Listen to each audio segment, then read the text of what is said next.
Om Swastiastu, Rahajang Semang, mugi sami mangde pulih kerahayuan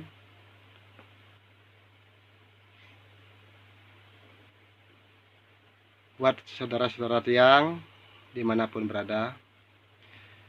Semoga di pagi yang cerah ini kebaikan selalu datang dari segala arah,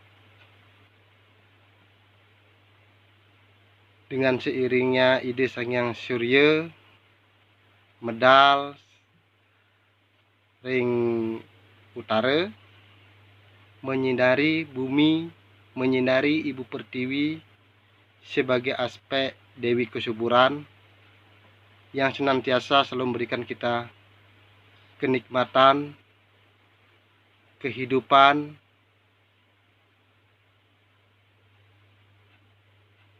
untuk kita semua. Maka di sini tiang berbagi sedikit pengalaman atau sedikit motivasi untuk umat-umat tiang, khususnya umat sedharma, umat Hindu sedharma dimanapun berada.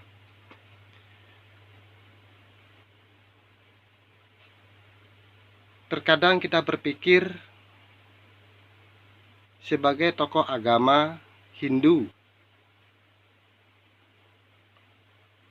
melihat generasi-generasi penerus, melihat anak-anak kita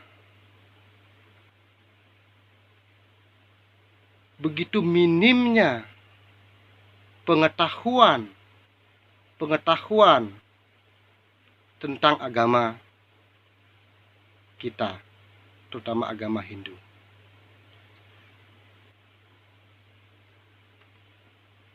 Karena terjadinya minimnya pengetahuan hal-hal seperti itu, maka tidak sedikit pun anak-anak kita melenceng dari ajaran-ajaran agama Hindu, dari tata-tatanan agama Hindu.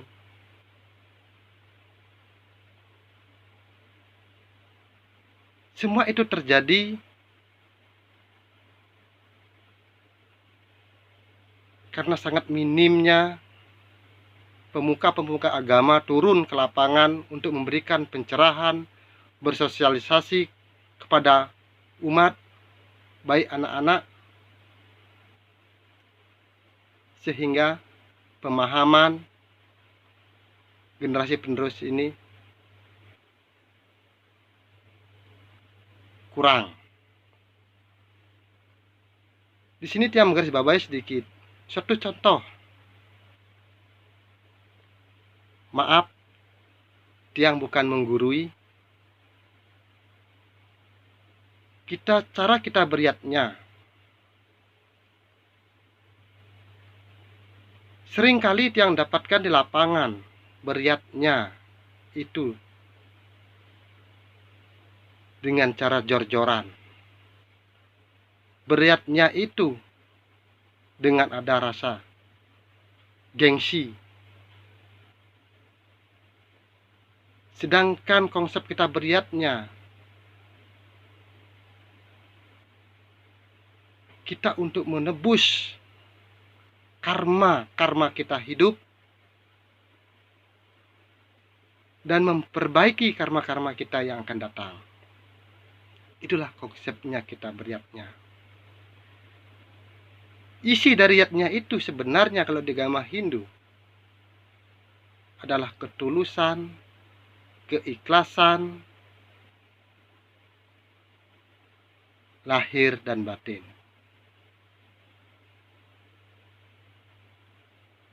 Mana yang disebut ketulusan? Mana yang disebut keikhlasan? Ketika kita mampu melakukan niatnya itu sesuai dengan kemampuan kita. Itu yang namanya ketulusan. Keikhlasan. Ketika kita bisa mengaturkan sesebit burat wangi tanpa kita harus mutang sana sini, itulah bentuk dari keikhlasan. Agama Hindu adalah agama fleksibel. Bukan agama diharuskan. Ketika kita beriatnya menggunakan Banten Sorwan, namun kita membuat Banten Sorwan itu dengan niat, wah, kalau kita ngaturin Banten Sodan putih kuning lo asane nah pin bedik aliang bepis panyidang ngai Banten Sorwan, maka ayatnya itu akan menjadi nistaning niste. Tetapi ketika kita itu beriatnya dengan tulus, ikhlas, sesuai dengan kemampuan kita, walaupun kita menggunakan dupa, kembang, 5 warna, bija, air untuk Donas Tirta, kita melakukan dengan ketulusan dan keikhlasan. Itulah yang disebut mautama. Karena ayatnya niste madya mautama itu terbentuk dari pemikiran, terbentuk dari keikhlasan. Karena tidak ada Banten itu niste madya utama. Mengapa dan seperti itu? Ketika ada yang mengatakan niste, Banten itu niste, Banten itu madya atau utama, secara pemaparannya pun tidak ada. Itu hanya ada katanya. Nah, sampai saat ini, kalaupun ada yang mau berkenan memberikan tiap pemaparan seperti itu, yang siap menerima, ya mungkin yang belum mengerti dan belum memahami dari semua itu. Tetapi di sini Tiang baru menggarisbawahi untuk pada anak-anak Tiang, generasi penerus, agar apa? Ikutilah terah yang sudah diwariskan turun-menurun oleh leluhur kita. Pahami tujuannya, pahami maknanya. Jangan kita beragama sebagai pelarian. Apa yang disebut pelarian? Kita memahami punya kita saja. Kita tidak mampu. Kita sudah mau belajar untuk memahami punyanya orang lain. Suatu contoh kecil, di dalam agama Hindu tidak ada yang namanya ulang tahun. Yang ada adalah mauton. Tetapi seringkali Tiang lihat ketika kita melakukan ulang tahun, kita tidak pernah membuatkan ataupun ada sebuah sesajen canang. Yang ada di sana adalah tumpeng kue ulang tahun. Nah, inilah yang pemahaman terkadang kita keliru memahaminya. Terkadang kita menjalani semua itu, kita tidak paham.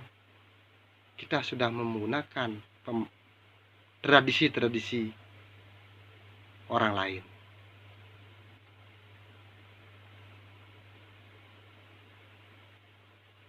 Maka dari itu, mari kita berbenah diri.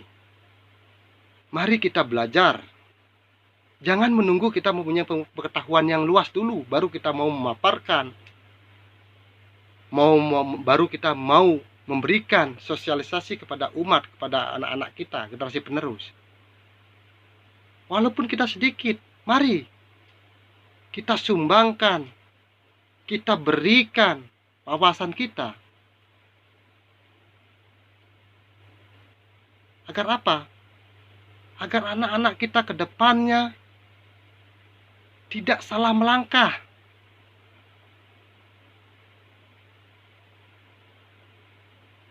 Apalagi banyak sekali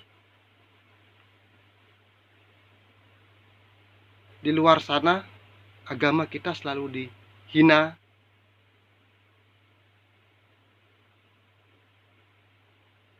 Yang dulunya dia dari agama Hindu lari ke agama lain dan terus menghina Hindu, bahwa orang Bali menyembah setan.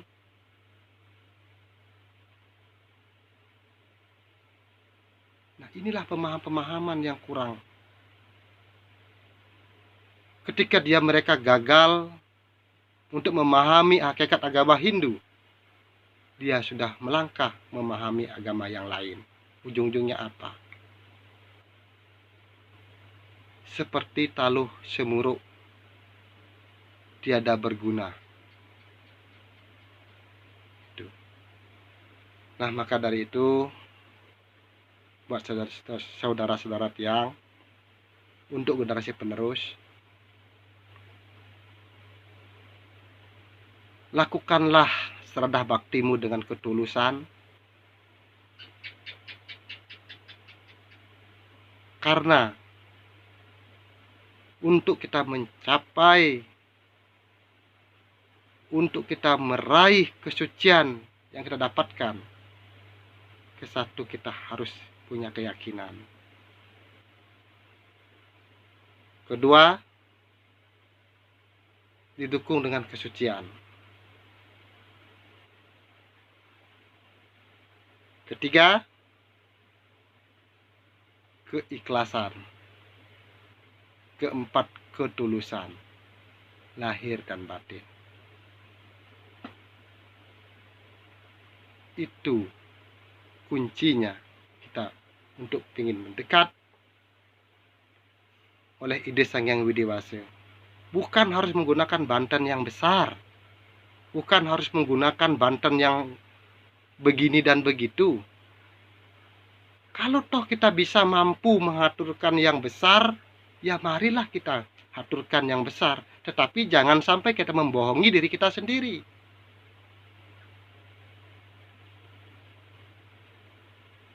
Karena tiang lihat, setiap pebantenan itu selalu kita di sana selalu berbohong. Mengapa tiang mengatakan seperti itu? Satu contoh kecil saja, kesegahan.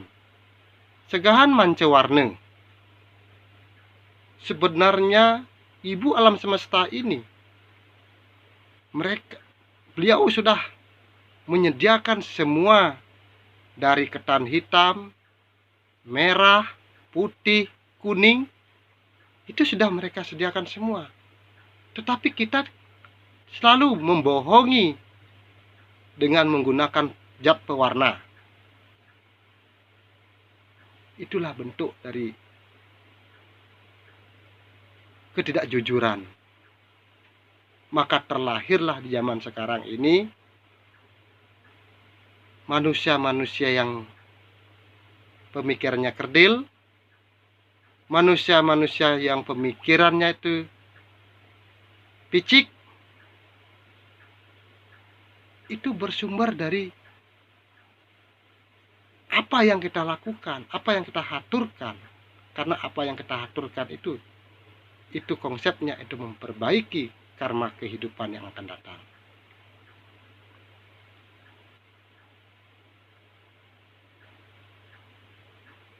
Mudah-mudahan dengan apa yang tiang sampaikan ini mampu memberikan motivasi, memberikan pandangan untuk generasi-generasi penerus Tiang dimanapun berada. Tiang tutup dengan Pramana Santi.